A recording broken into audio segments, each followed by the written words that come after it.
Hey guys, just want to make a quick update video real quick. Just mainly because I'm not going to be able to post for probably 2 or 3 weeks because I've got spring break and I'm going to be going out to California, and so I won't be able to have any time. Then I'm right back to school after that.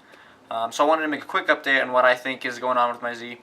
So as you guys, if you've been following me, you probably thought, I thought that the problem with my car was the fuel pump, and then I thought it was the fuel injectors, and then I thought it was the transmission, and I've been kind of going back and forth between all three of those things for a while. And in one of my recent videos, you may have seen when I was doing the compression testing, that I actually discovered that all three of the spark plugs on the driver's side of the car, cylinders 2, 4, and 6, had been unplugged, and so I thought that was the reason why it wasn't working, is that I was only running 3 of the 6 cylinders.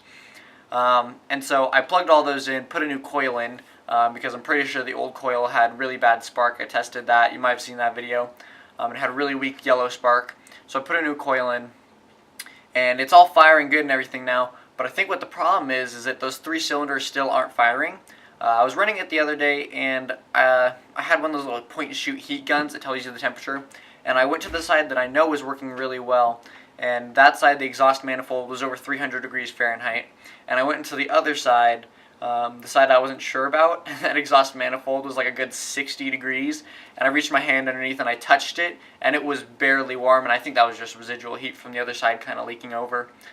I think what the problem is those 3 cylinders still aren't firing.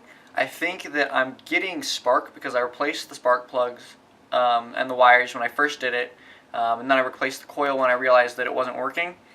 And I think the problem is what I was doing is when I was running it without the spark in those, because they weren't plugged in all the way, I think the fuel that was going through those injectors, it clogged it up even more.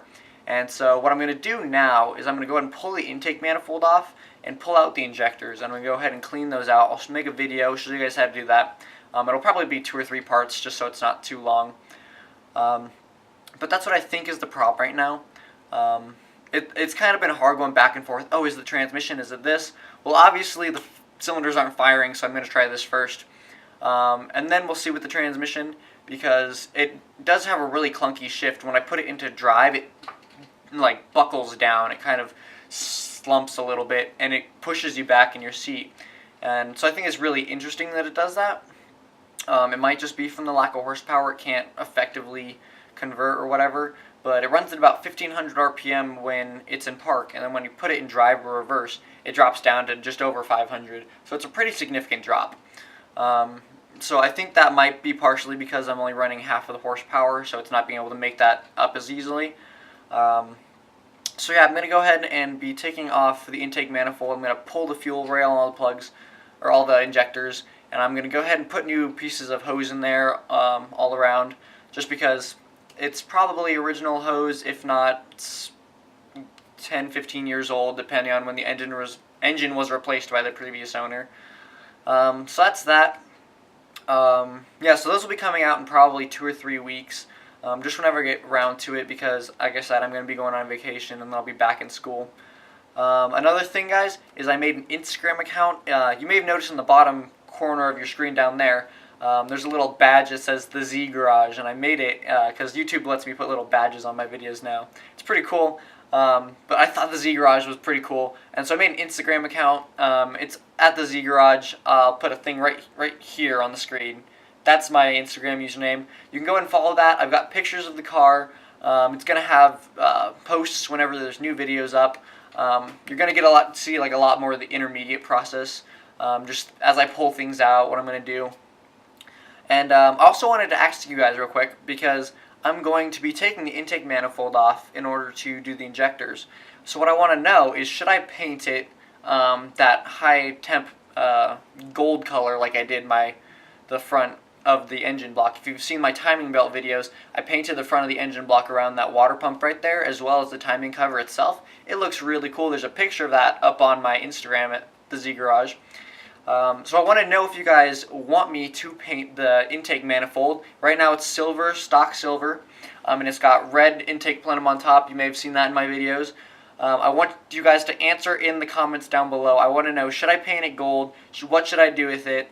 There's a large variety of high temp paints that I can get, so the color really isn't too crazy. picking which one would be. But I want to know, should I paint it or not? Should I go like completely crazy with this engine, make it look crazy? That'll be super cool, guys, whether I paint it or not. And then I want to do eventually paint to the top of the what are they called? The cams with a valve, like valve covers. That's what they're called. I want to paint those two eventually. So that's going to be what's coming up immediately in the future. If it turns out that those fuel injectors are the problem and everything is just absolutely good once I clean them out, then what we're going to move on to next is pretty much mostly cosmetic stuff. It's going to be the interior and the exterior. I'm going to get the seats reupholstered because they're just falling apart. I feel bad for the poor car. I think the windows, because if you have a Z, you've probably seen the window seals up on the T-tops aren't very good. And so I think water and rain and dust got in on those because I live in New Mexico. It's really hot here. And I was vacuuming the car when I first got it. It's just ripping fabric off the seats. So I'm going to get those reupholstered. The carpets are absolutely trashed. Oh man, they're terrible. I don't get it. Somebody just died in there or something. So I'm going to be reupholstering those. I'll make videos for all of that. And the thing I'm most excited about is I can't wait to repaint the exterior of the car. Because it's 32 years old. It's all original bodywork pretty much. And the clear coat is just gone on like 95% of the car. It's just bare paint. And so I'm going to sand it all down, primer it all up. It's going to be amazing. I'm going to make a lot of videos. And right now the plan is to like tint all the windows really dark. And that'll be really cool. And then I'm going to, if you've seen the runners along the sides of the car, I believe on the 50th anniversary edition it said turbo on the bottom there. Mine's not a turbo, unfortunately, but I think I'd love to go ahead and put like a cool 300ZX like emblem or something on the bottom. And paint it black and everything so it looks really cool. Basically black out the car and then get some tinting for the lights. I really want to make it cool. If you guys have any suggestions when I get to that stage, I'll let you guys know again. But I'm super excited. A quick note, I'm up to 58 subscribers as of today. That's super amazing, guys. The last time I made a video here in my dorm room, I think I was at like 35 or 37. So to have that almost double is pretty amazing. It's always funny. I get a lot of comments, you know.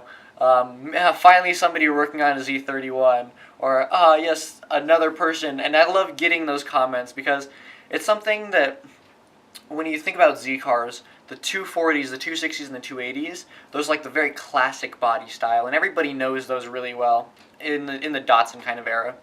And then you get to the Z31s, and it's like, not very high-powered, kind of boring sports car.